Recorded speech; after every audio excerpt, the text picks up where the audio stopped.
大家好，我是王维。这两天啊，传来了一则令人非常悲痛的消息，在葡萄牙里斯本，一台有轨缆车啊发生了颠覆事故，目前已经造成16人丧生和23人受伤。据调查，事故原因是电车下方的缆绳啊发生断裂，导致缆车溜下高坡，在一处弯道脱轨后啊撞击建筑物，导致车厢变形，造成重大人员伤亡。事故发生后啊，当地急救部门展开救援，葡萄牙呢宣布1日国丧，欧盟大楼呢也降半旗致哀。这个新闻里边说啊，伤亡的人员之中呢，大多数是外籍观光客。我曾经和夫人也去过这儿旅行，所以看见这一幕啊，我这心里啊特别不是滋味，所以我在这儿呢为遇难者致以哀悼。接下来咱们说说这个里斯本的轨道交通。这次出事的缆车呀，是葡萄牙最具代表性的这个观光景点荣耀升降机。它建于1885年，曾经用水力和蒸汽驱动。1915年呢改为电气化缆车。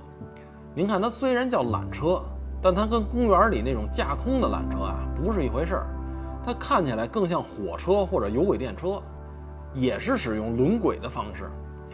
但不同的是，由于它这个坡度特别大，光靠车轮和铁轨的这个粘着力啊是无法运行的，所以在2条铁轨中间啊有一条缆绳，这车厢跟缆绳是连着的，所以这车厢通过缆绳的运转而升降，而轨道上的车轮呢实际上不具有驱动能力，它的作用是承载车体和制动。而这个车体呢也跟一般的电车不太一样，它这个走行度和坡道的这个坡度是一致的，但车体呢是水平的。您看这一边架起来了，是吧？这是缆车的一种形式。不过呢，在不远处的这个比卡缆车啊，其实也有类似的设计，只不过那块的那个车体呢是阶梯状的。我在葡萄牙旅行的时候，我记得里斯本给我留下的印象啊，就是坡道特别多，而且城市中的道路和建筑啊，很多都建在山坡上。我记得我到里斯本之前啊，早就订好了宾馆。我通常订宾馆之前啊，会对着地图研究，看哪个宾馆离火车站、地铁站近啊，是吧？而且价格还得合适。于是我看见一家距离凯斯杜索德雷车站直线距离只有600公尺的宾馆，性价比还挺高。我想这旺季的时候住这么方便的地方，我夫人肯定会很高兴。结果我们俩出了火车站之后，傻眼了。从车站去宾馆的路啊，竟是陡坡，我俩还得一人拖一大箱子往上爬。结果还没爬呢，好家伙，夫人见着这陡坡就吓着了。我媳妇得了，先来瓶绿葡萄酒压压惊吧。等吃完饭，我俩一鼓作气，再爬上去的。结果到了坡上面，路过一条胡同的时候啊，我俩扭头一看，这儿居然有缆车，早知道不那么费劲巴力的爬上来了。我一看四周，甭说缆车这坡度陡得吓人，就连有轨电车的坡度也挺陡的。根据我多年拍摄和研究铁路的这个经验来判断啊，这有轨电车线的坡度啊，怎么着也得60%。这种坡度对于电车来说啊，还没什么问题。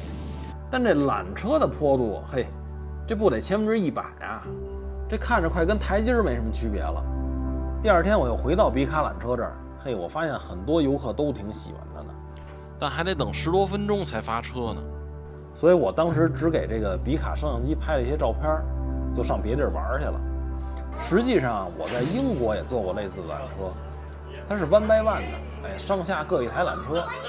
这运行起来呢，缆车站的这个电动机啊，驱动上下行缆车同时运转，这2台缆车相互抵消重力，就跟电梯和这个配重块的原理似的。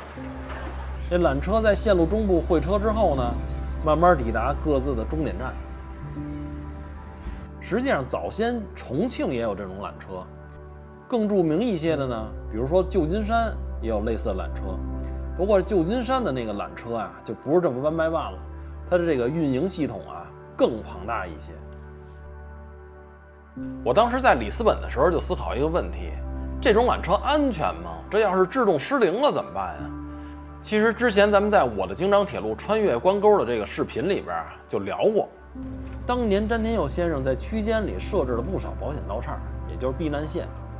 这种线路在一些公路上也有，偶尔能见着制动失灵的车辆冲到上面，以避免发生更大的事故。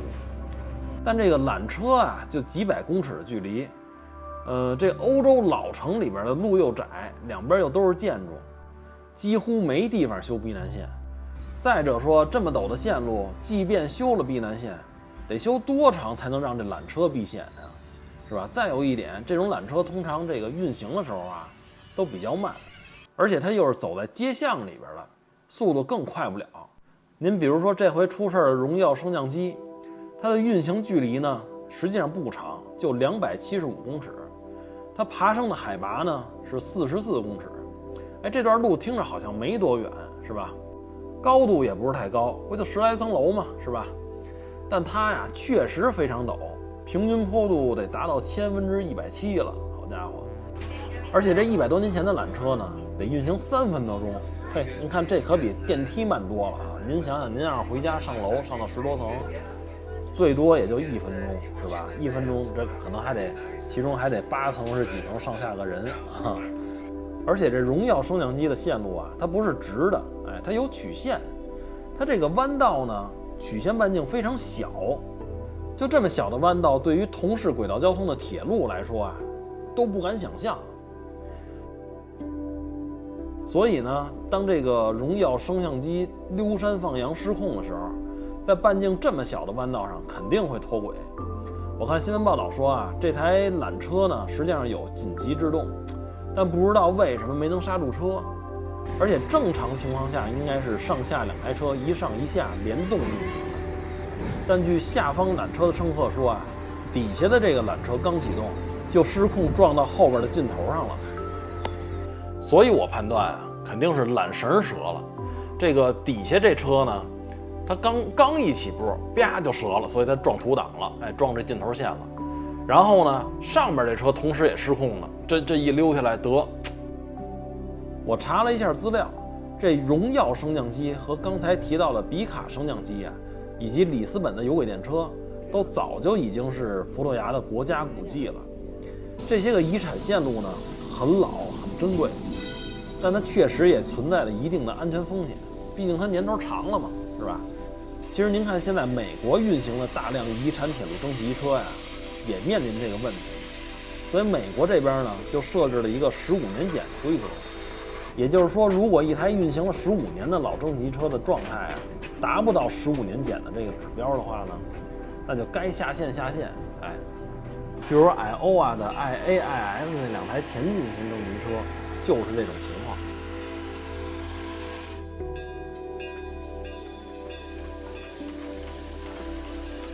不过我记得乘坐里斯本28路电车的时候我看到车上的设备都翻新过，正好我也赶上了一位操纵技术不错的司机。我看这电车的提速和制动表现也都不错。说到最后我还是特别想带大家领略一下这个里斯本的美好。这儿呢是我特别喜欢的欧洲城市之一，这儿有最好吃的蛋挞，看不尽的这个历史古迹，还有非常美妙的风景。所以我希望在这场事故之后，这座城市能够早日恢复正常，使游客们依旧能在这儿感受到里斯本独有的魅力。老婆高兴吗？来车了。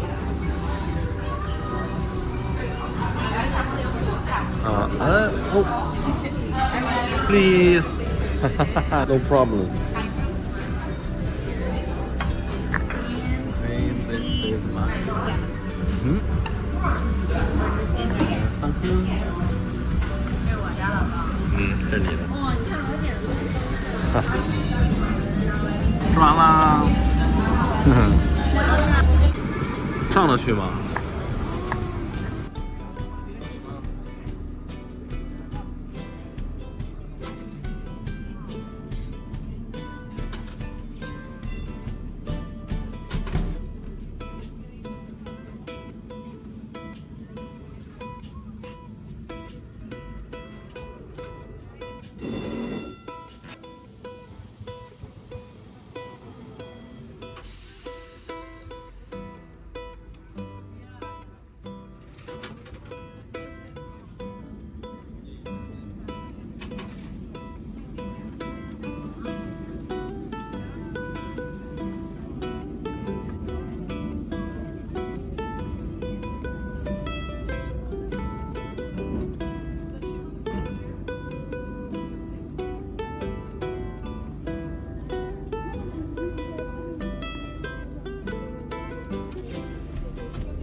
就这站下都行。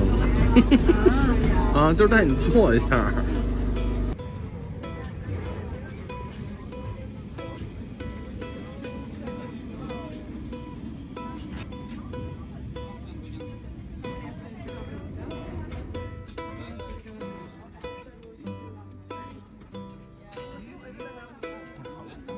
去搬道，搬道片。